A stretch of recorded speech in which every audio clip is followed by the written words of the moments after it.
Conservative viewers of my channel often accuse me of judging historical people by modern standards, which always makes me laugh. Because honestly, I judge modern people just as harshly. I'm pretty judgmental all around.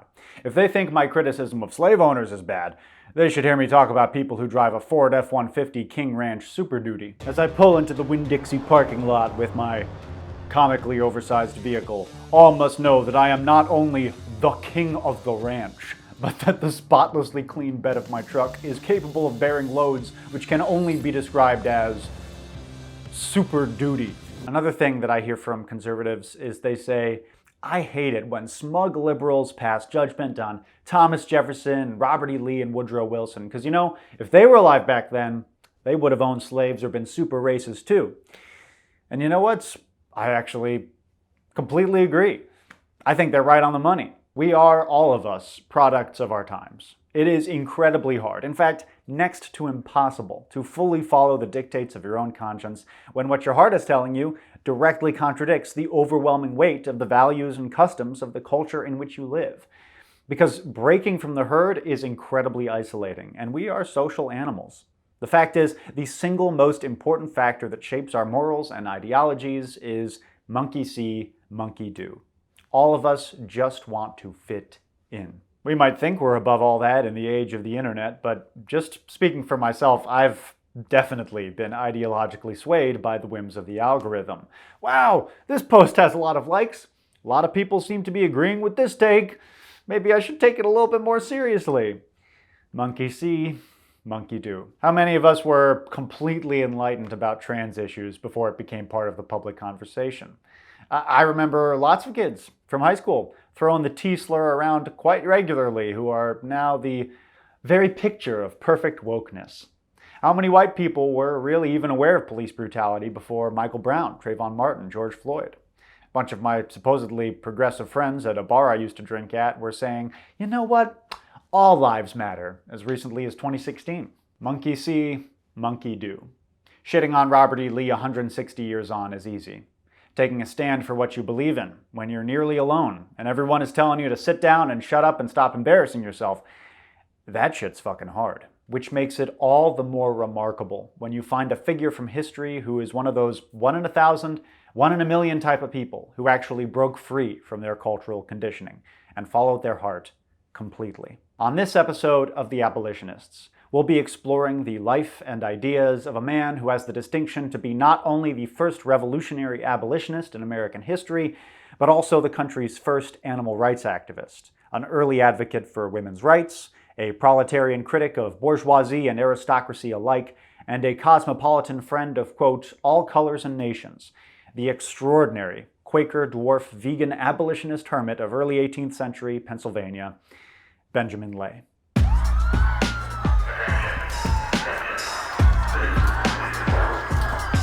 Lay was born in the village of Copford in Essex, England in 1682 to a Quaker family of yeoman farmers, commoners of low social standing who nonetheless owned and worked their own land.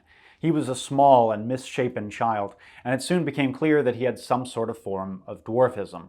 By the end of puberty, he stood about 4 feet tall. Growing up a dwarf in the late 17th century, Lay must have faced an enormous amount of ableism, and as the only dwarf in his family, must have felt incredibly isolated, even in the relatively accepting environment of the Quaker community.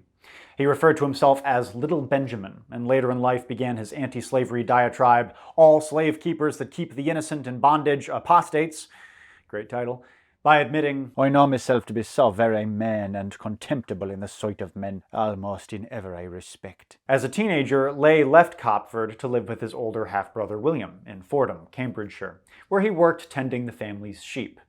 Lay was already a devoted Quaker, and obviously the profession of the shepherd has profound symbolic significance in Christianity. This clearly gave him a strong sense of purpose in the work. Possibly due to his social isolation as a dwarf, he grew immensely fond of the animals in his care, and decades later reminisced warmly about his time with the, quote, pretty, pretty dear lambs. Aw. And how much he loved watching them, quote, quietly, sweetly, and prettily feeding together. Sometimes wild dogs would scatter, wound, or kill the sheep. Lay called them bloodsuckers and believed that their predatory behavior had satanic influence. He saw a spiritual dualism in the contrast between the innocent deer lambs who plodded the fields by day and the carnivorous blood-sucking dogs who prowled by night. The role of the Good Shepherd, Ley believed, was to do absolutely everything in his power to protect the lambs of God from the proud, the powerful, the cruel, and the avaricious. His Quaker pacifism was by no means passive.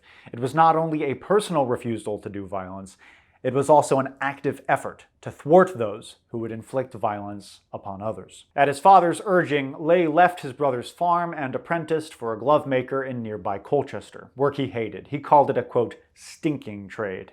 Instead of protecting animals, he was skinning them for profit. Ley was still decades from committing himself to the cause of animal rights, but even so, it's hard to imagine someone as gentle-hearted as him relishing in that kind of work. In 1703, at the age of 21, he ran away to London. Like many young people, he had a desire for adventure and wanted to see the world, so he enlisted as a sailor on a merchant ship. Ley would spend the rest of his 20s working at sea. Little is known of Benjamin's years aboard ship or the exact extent of his travels. In his book, he mentions a journey through the Mediterranean to the Ottoman Empire, where he met and befriended some men who had been slaves in Turkey. But that's pretty much it. Ley's only 21st century biographer, Marcus Rediker, credits Ley's time as a sailor as the wellspring of his cosmopolitanism and class consciousness. In the diverse and intimate world of the sailing ship, Ley would have rubbed shoulders with men from all walks of life, and travel being the best cure for bigotry, was probably struck by the realization that no matter what color a person's skin is or where they come from, all humans are pretty much the same. Unlike most white abolitionists of later eras, Ley was not only anti-slavery, he was also actively anti-racist. Possibly inspired by his experience working at sea alongside men of all colors and nations, he never used any kind of racial epithets in his anti-slavery writings. He never spoke about people of color paternalistically or presumed to dictate what was best for them. Instead, in his book, he urged his white Quaker readers that the many hundreds of thousands that are now in slavery, were they at liberty as we are, at the same education, learning, conversation, books, sweet communion in our religious assemblies, I believe many of them would exceed many of their tyrant masters in piety, virtue, and godliness, and their bright genius, which I know they have, would be enlivened, for I have conversed with many of them. These sentiments of radical cosmopolitan equality, while unquestionably centuries ahead of their time, didn't come to Ley purely from lived experience. The foundations of his extraordinary moral philosophy, and Quakerism more generally, have distinct precedents in the radical milieu of revolutionary Puritanism during the English Civil Wars of the 1640s. I've argued before in videos on this channel that Puritanism needs to be reevaluated. It wasn't just a fundamentalist religious sect, it was also a democratizing political movement that directly liberalized English government and society. The English were decapitating kings more than 100 years before the French made it cool, and many of the progressive human rights achievements that we tend to credit to late 18th century liberal democracy we really ought to attribute to mid-17th century Protestant radicalism. Freedom of speech, universal male suffrage, the consent of the governed, these ideas didn't come about because a gaggle of staid bourgeois slave owners in powdered wigs scratched their names onto a declaration. They were conceived and championed by grassroots, lower-class English revolutionary groups like the Levelers, the Diggers, and the Ranters. Hardline antinomians, which is literally Greek for against the law, who rejected the legitimacy of the monarchist hierarchies of their day in forceful, militant terms. Radicals of the English Civil Wars hailed each other with the term fellow creature, which served the same function as citizen did with the French revolutionaries or comrade did with the Soviets. All God's creatures were equal in his eyes, deserving of freedom, respect, and dignity.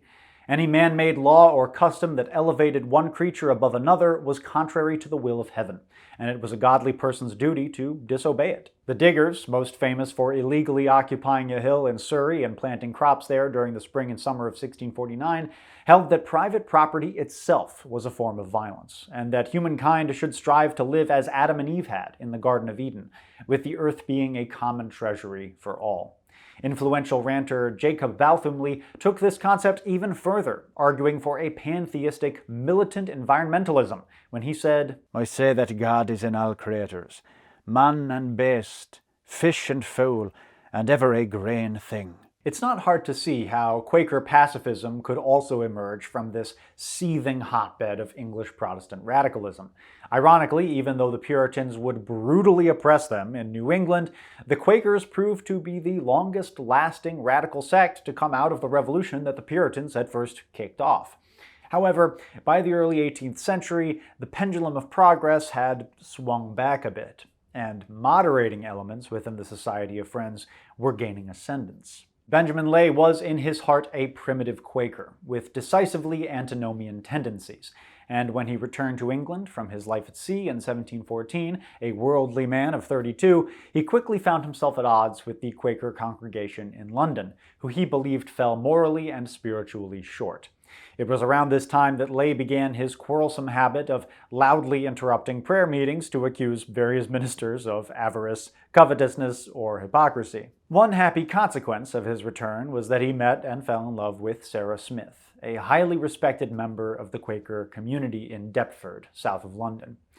A reflection of Quakers' remarkable progressiveness in gender issues, she was an approved minister of the congregation and traveled all around Great Britain to preach.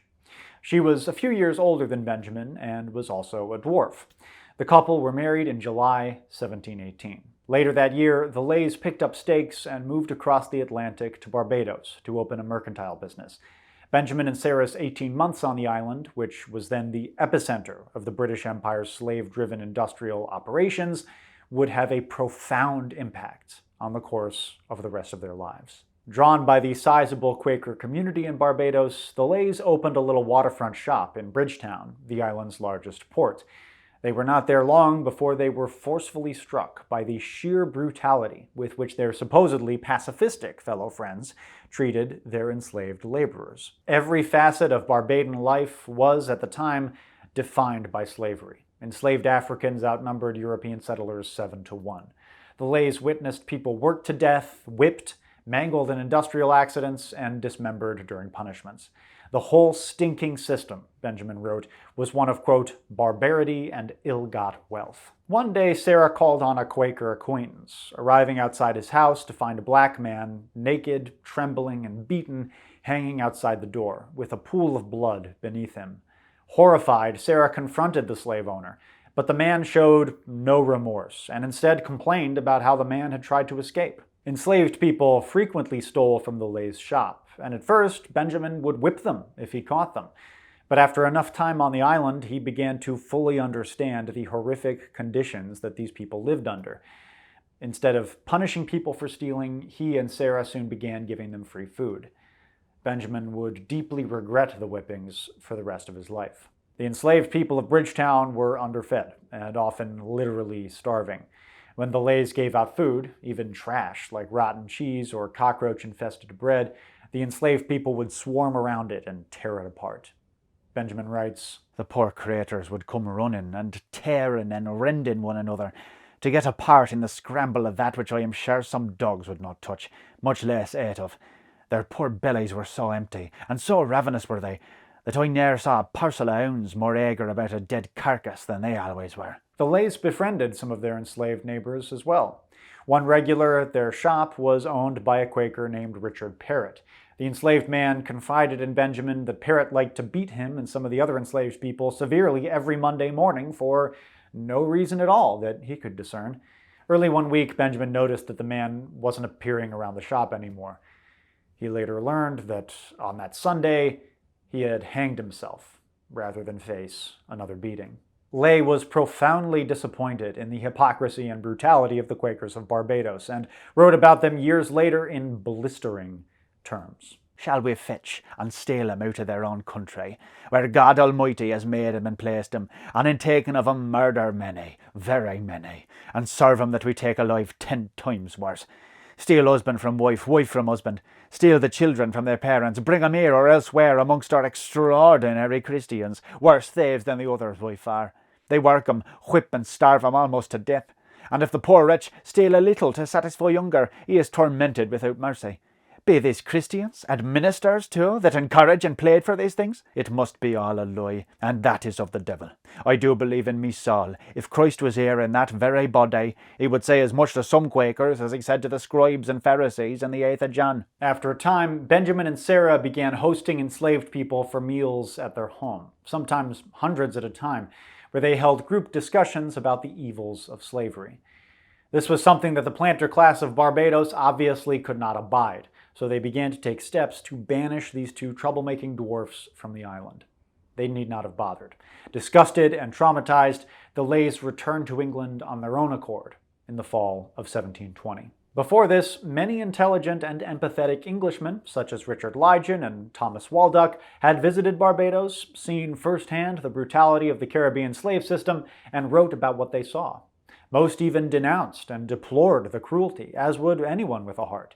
But their solutions were always welfarist. They ultimately had no issue with slavery, and certainly didn't believe that Africans were in any way equal to Europeans. They merely thought that the conditions of enslaved people could be somewhat improved. What sets Benjamin and Sarah Ley apart is that they came away from their 18 months in Barbados staunch abolitionists and anti-racists, possibly the very first white anti-racists in history. Slavery could not be improved, it had to be abolished immediately, without condition. As Benjamin lamented, "Oh, me soul mourns in contemplating their miserable, forlorn, wretched state and condition that mine own eyes beheld them in then. O Lord God Almighty, I trust, dearest one, thou wilt be pleased to stop and end this practice that is more like hell than heaven." After their Barbadian misadventure, the Leys lived for some years in London, then in Colchester. Benjamin continued to be a thorn in the side of local congregations. In London, he ostracized himself by publicly accusing the minister of speaking his own words rather than those of divine truth. In Colchester, he organized a disruption from the women's section of the meeting house, possibly in protest of gender inequality. Which is sort of insane. Again, the Quakers were shockingly forward-thinking on gender issues. The modern equivalent of this would be something like storming into a Unitarian Universalist meeting house with a pride flag on the door and shouting, "I look out in the parking lot and I see dozens of gas-guzzling cars. You people preach environmental stewardship, and yet you give money to the oil companies that are raping the planet." Which, actually, now that I think about it, that sounds awesome. More people should do that. But in any case, my point is that what Benjamin's doing here is very stubborn and very extreme. Sarah, on the other hand, remained a highly respected member of the community. In their letters and notices decrying Benjamin's behavior, Quaker ministers usually took time to spare a word or two for how lovely and congenial his dear wife was. When the Leys indicated a desire to relocate to America some years later, many members of the community were doubtlessly pleased to see the last of the irascible Benjamin. In March 1732, when Benjamin was 50 and Sarah about 55, they set sail to Philadelphia. Despite their advancing ages, they were determined to start a new life in the colonies. It would prove to be the most consequential period of Benjamin's life. Philadelphia was the largest city in British America at that time. The Leys opened a bookshop where they sold Bibles, prayer books, school books, histories, and the manifestos of the great luminaries of Quakerism.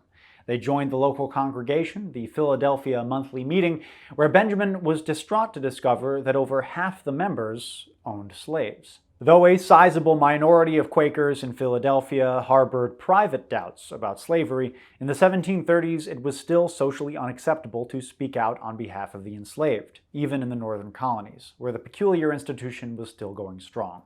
Ley found only one local anti-slavery activist, a Quaker named Ralph Sandiford, who had bravely stood alone against some of the most powerful men in Pennsylvania in decrying the practice. Sandiford had paid a high price for his actions. Ostracized by the community for his anti-slavery views, he lived alone in 1732, wasting away from a disease of the body and of the mind. Remembering Sandiford, Benjamin later reminisced that oppression can make a wise man mad. Sandiford died not long after. He was only 40 years old. The agitation of a lifetime had prepared Benjamin for what he was about to do next. Since there was no one else to speak for the enslaved, he would have to continue Sandiford's work in spreading the message of abolitionism within the Society of Friends, at that time probably the only institution in America even remotely ready to hear it. The stakes could not have been higher, nor the immediacy of the cause more urgent.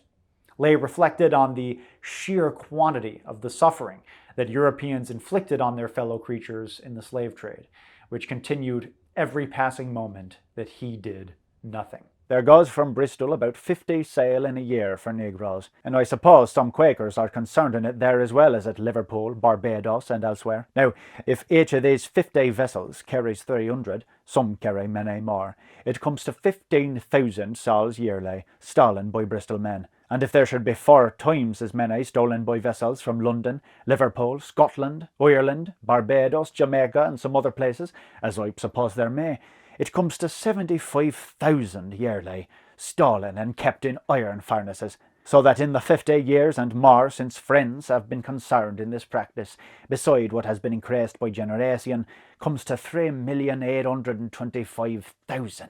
Is this not 10 times worse than the sins of Sodom and Egypt, Turk, Jew or infidel? Animated by his rage against what he called the greatest sin in the world, Lay began staging the public protests for which he is now most famous. On one occasion, he interrupted services in the meeting house by violently smashing 3 pipes full of tobacco, a product derived from slave labor, before the shocked congregation. With drastic guerrilla theater, as Marcus Rediker calls it, Lay was calling attention to ways his community passively supported slavery through their consumer choices. As a snowstorm covered Philadelphia, Lay stood outside the meeting house one frigid Sunday morning with one of his legs completely uncovered, his bare foot shoved in a snowbank. When the congregants, many of them slave owners, begged him to get inside before he caught frostbite, Benjamin coolly replied that if these slavers felt compassion for him, then maybe they should spare a thought for the people they enslaved, who went all winter half-clad. One morning, Lay was invited to a wealthy Quaker's home for breakfast. When they sat down to eat, a black man entered the room to serve them their food. Lay asked his host if the man was his slave. When he answered yes, Lay rose from the table, declared that he would not break bread with a slaver, and left. Again, let's just pause to fully appreciate how drastic and frankly antisocial this principled behavior is. This is like if you went out to lunch with a vegan friend and ordered a ham sandwich and they said, "I don't associate with animal abusers," walked out, and never spoke to you again. Most disruptively of all, during monthly meetings, Benjamin started shouting, "Negro master! Negro master!" whenever a slave owner rose to speak. He maintained that slave owners were apostates to the Quaker faith and shouldn't be allowed to preach or even speak at meeting. It's important to understand how hostile the response to Lay's disruptions were. The most common reaction was laughter and mockery. Even friends who supported his cause warned him that he was going about it all wrong, that he should be more accommodating to slave owners, that his protests would be much more effective if they were less extreme and disruptive. And there was some truth in what they were saying. None of this behavior earned Benjamin friends, but he was impossible to ignore. The specter of slavery's moral failure hung over the Philadelphia monthly meeting whenever it convened, haunting the slave owners and shaming the privately anti-slavery members into speaking up. Lay was especially rankled when Quaker ministers, who preached absolute pacifism and the brotherhood of all men, violently owned people against their will. Such eminent preachers, given to hospitality, charitable to the poor, loving to their neighbours, just in their dealings, temperate in their lives, visiting of the sick, sympathizing with the afflicted in body or mind, very religious seemingly, and extraordinarily devout and demure, and in short, strictly exact in all their decorums, except slave-keeping. These be the men and the women too, for the devil's purpose, and are the choicest treasure the devil has. In 1734, the Lays moved from the city to the nearby suburb of Abington, where they endeavored to live simply, without extravagance, and in accordance with nature. But they were scarcely in their new home a year before Sarah died suddenly of causes unknown. Benjamin's writings don't betray the depth of his grief at the passing of his partner of 17 years, but it is sort of telling that shortly after her death, he poured all his energies into writing his book, All Slave Keepers Apostates. Part memoir, part scrapbook, part journal, part biblical analysis, All Slave Keepers is a messy, train-of-thought effusion of one of the most extraordinary minds of the early 18th century. His intended audience is primarily white American Quakers, and the thrust of the book is a case for radical abolitionism in a moral and spiritual context. His simplest and most fiery exhortation is that the Society of Friends take the Golden Rule to its logical conclusion. There is no biblical reason, he argues, that moral consideration should end at the boundaries of one's own race.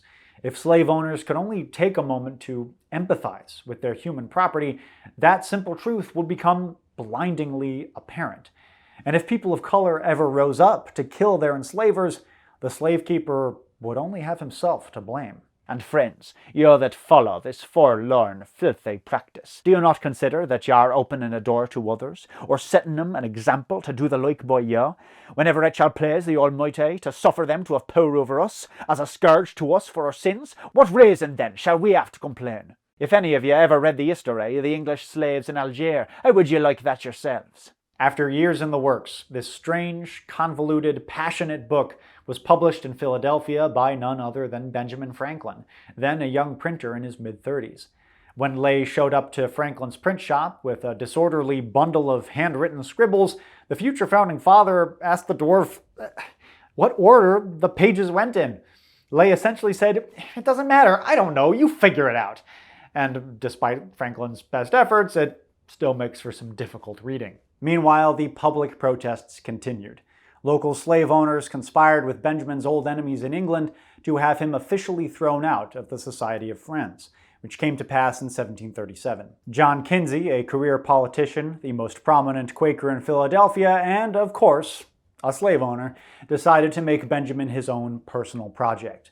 He frequently used condescending and ableist language toward Lay, referring to him as a little whimsical fellow, and on behalf of the Philadelphia congregation wrote an official disavowal of all slave keepers' apostates, and published it 3 times in the Pennsylvania Gazette, stating that the book was written by a dangerous radical who was not a member of their religion, and that it contained outright slander against the Society of Friends' most esteemed members. Though Lay was barred from both the Philadelphia and Abington congregations, a source of great bitterness to him personally, he did not stop making trouble. In Abington, he had a long-standing disagreement with a married couple of Quaker neighbors who enslaved a young black girl.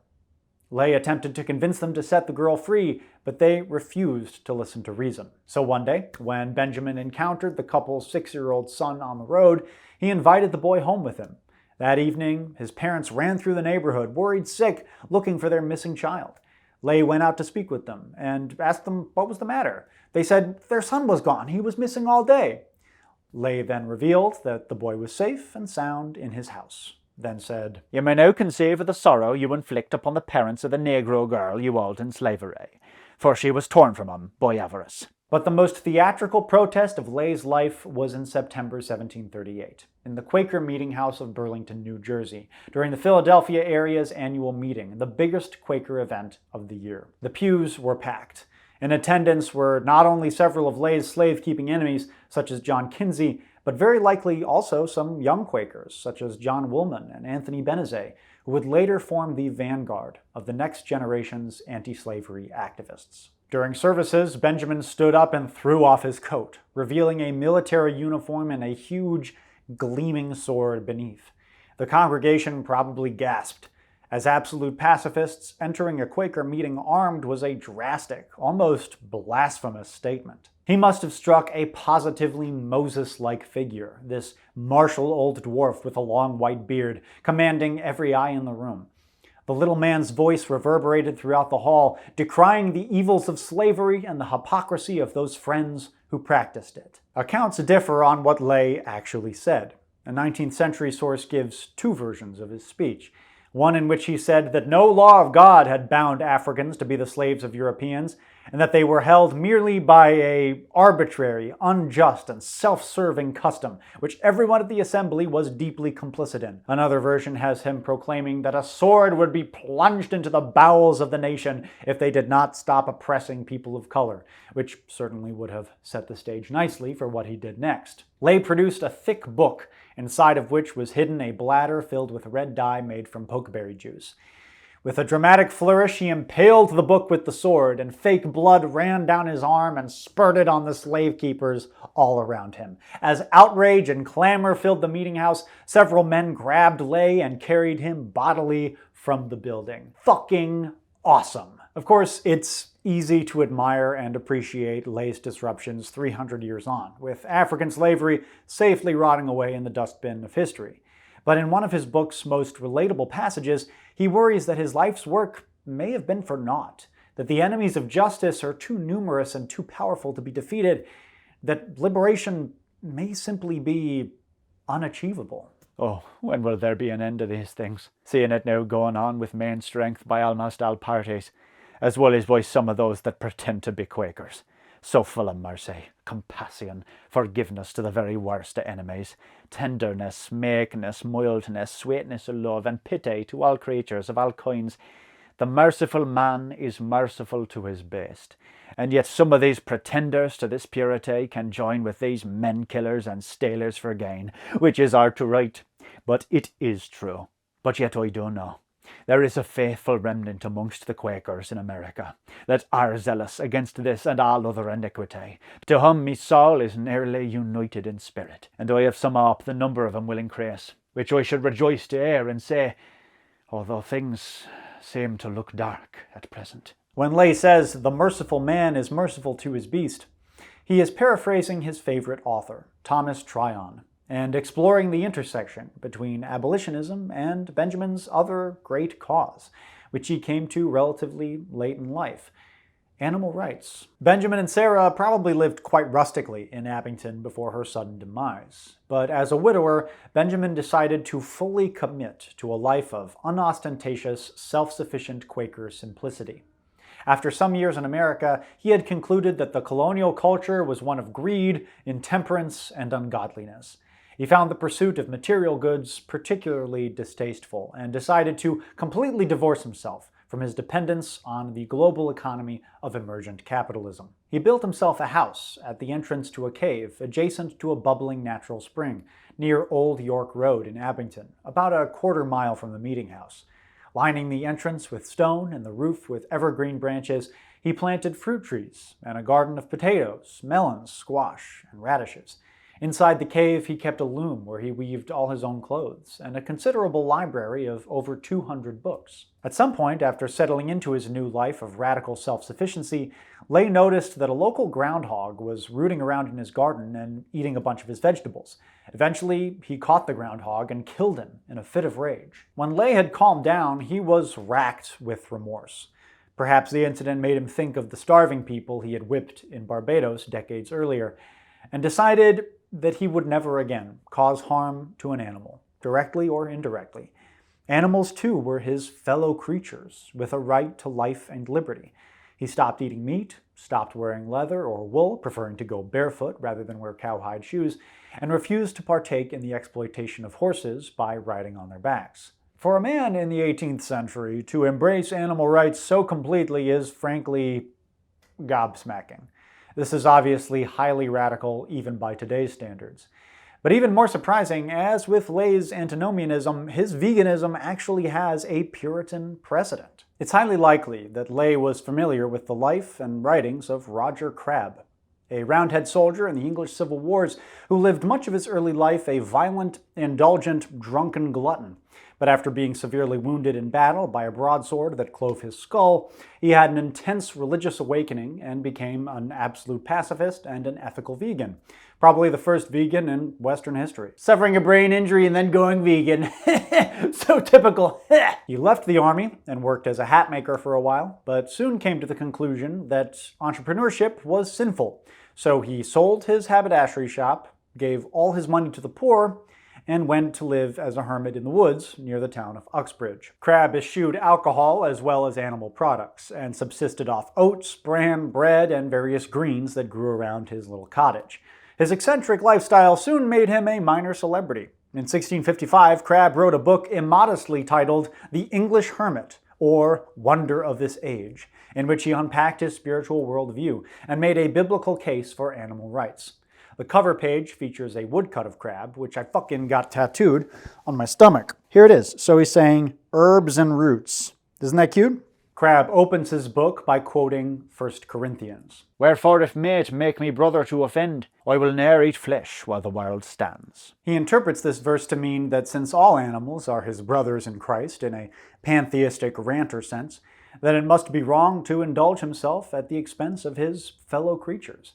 He compares the butchers of animals to the Romans and Pharisees who butchered the Lamb of God. In fact, he argues, the butchers of animals are worse, since they kill the innocent for selfish gain rather than out of misguided zeal. As with Ley, Crabb's veganism is a natural extension of his pacifism. The Christ-like ideal of godly virtue is incompatible with the killing and exploitation of animals.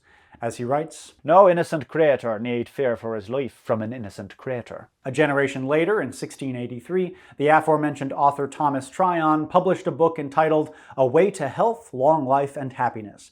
This would become Benjamin Ley's favorite book.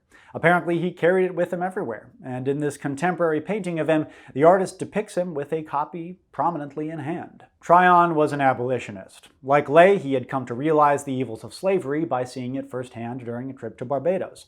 And in another curious parallel, like Roger Crabb, he was also a hat maker, though a considerably more financially successful one than our dear brain-damaged vegan king. A Way to Health is essentially a self-help book and a cookbook, but it's also an excuse for Tryon to espouse his particular philosophy of life, which draws from Christian pacifism, Neoplatonism, Hinduism, the mysticism of Cornelius Agrippa, and Puritan egalitarianism. Above all, Tryon's worldview is shot through with a profound respect for nature. He argues that all living things are fellow creatures, and links the tyranny of the monarchy with the, quote, oppressions and violences of humans toward the natural world. Tryon also writes a number of scathing critiques of animal exploitation. One of the most revealing chapters of the book is a series of complaints written from the point of view of various domesticated animals, bemoaning their plight at the hands of human oppressors.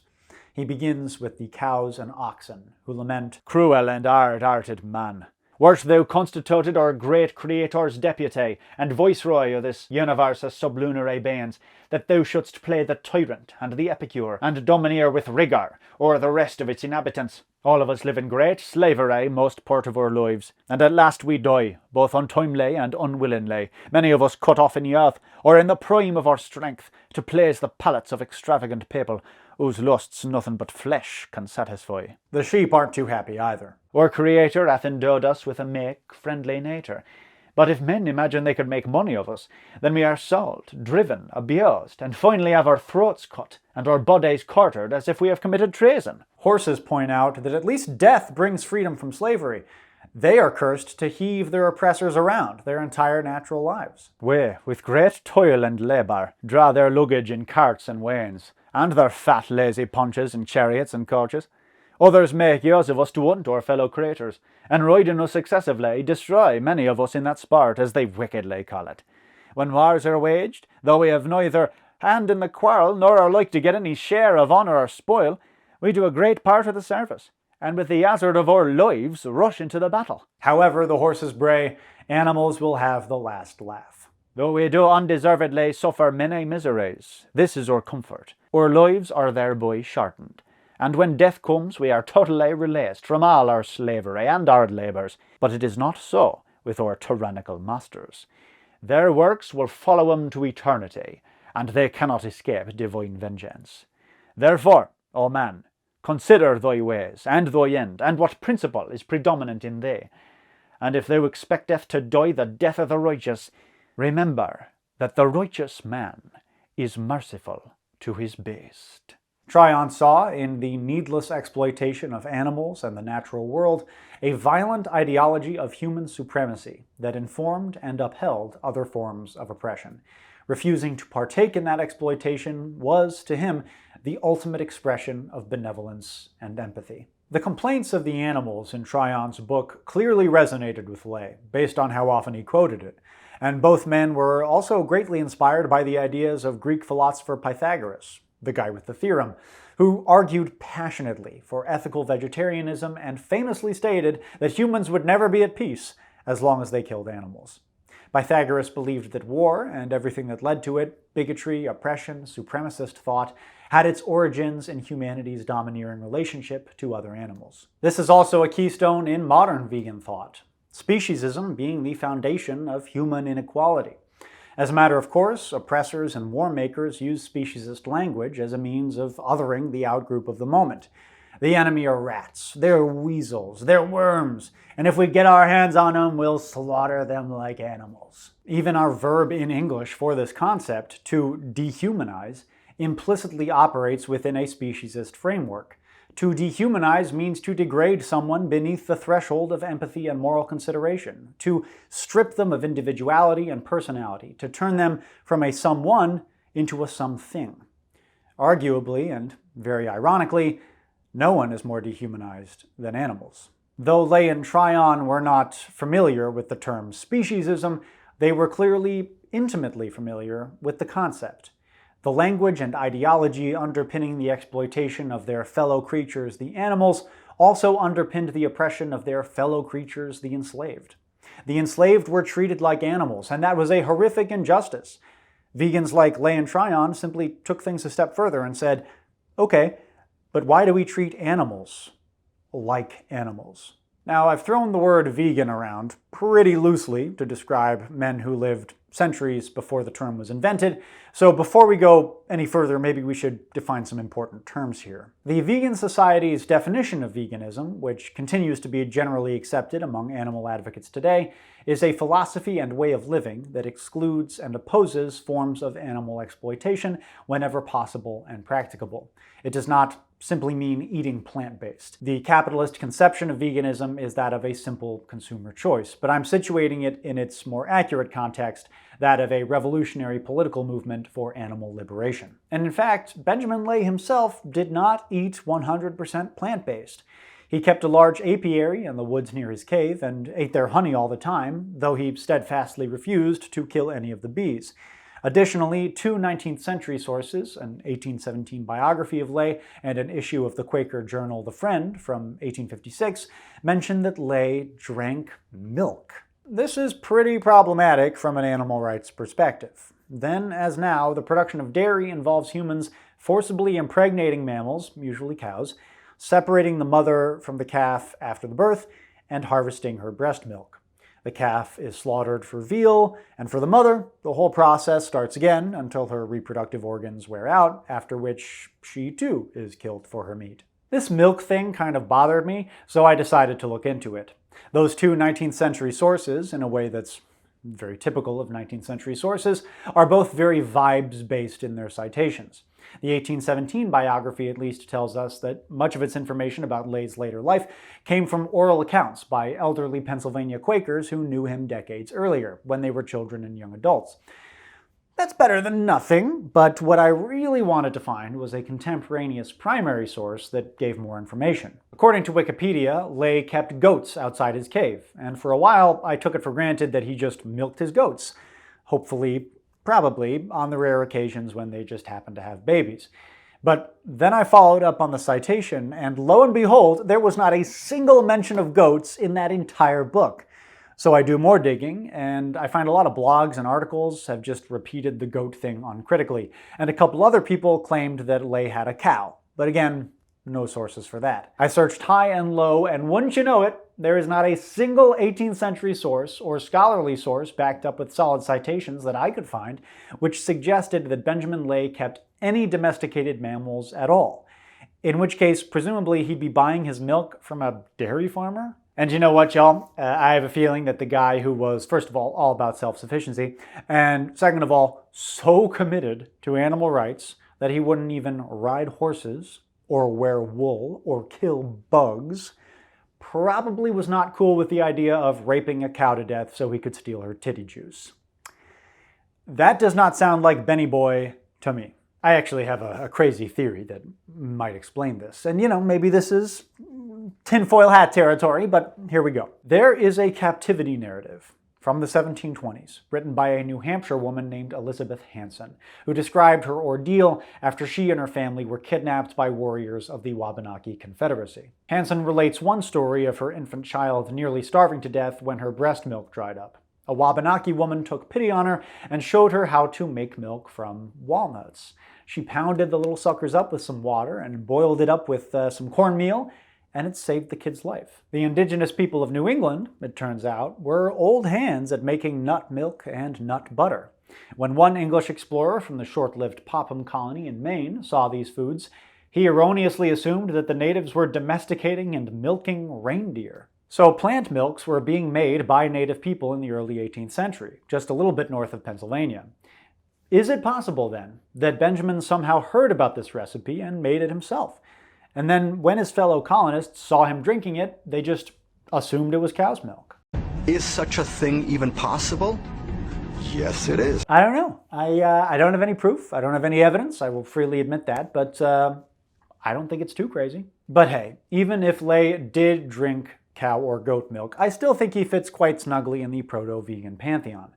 Again, veganism is a philosophy. The diet is just an important day-to-day consequence of that philosophy. But honestly, I think when we're talking about people who lived 300 years ago, that's a very good example of when the possible and practicable qualifier kicks in. Benjamin was an animal rights advocate to the bone, and remained so until his death. After the flurry of disruptions Ley staged throughout the 1730s, his activism slowed down a bit over the next decade, as he entered his autumn years. Meanwhile, the abolitionist seeds that he had sown in Philadelphia's Quaker community were beginning to bear fruit. Though Benjamin was almost universally scorned by his own generation, younger Pennsylvania Quakers were increasingly taking up his causes. The preacher John Woolman, a shrewd young activist with a carefully curated public image, came to prominence in the 1750s and successfully persuaded many Quaker slave owners to manumit their human property. During a visit to England some years later, Woolman heard about the exceptional animal cruelty of English flying coaches, an ultra-fast system of horse-drawn carriage routes where horses were forced to run at high speeds for long hours and often died as a result. In protest, Woolman went about the entire country on foot, adding weeks to his visit and inconveniencing everyone around him. Ley also inspired Anthony Benezet, another young Philadelphia activist who launched a protracted campaign against slavery in public and the press. He proposed the first systemic ban of slaveholding within the Quaker Church in 1754, and would later become abolition's leading propagandist of the 18th century, arguing passionately for freedom to diverse audiences on both sides of the Atlantic. He was also known to be kind to animals, feeding rats in his backyard, and on one occasion demurring to join his brother in a poultry dinner with the quip, "What, would you have me eat my neighbors?" In 1758, a Quaker friend visited Ley in his cave to bring him news that Benezet had won his first battle.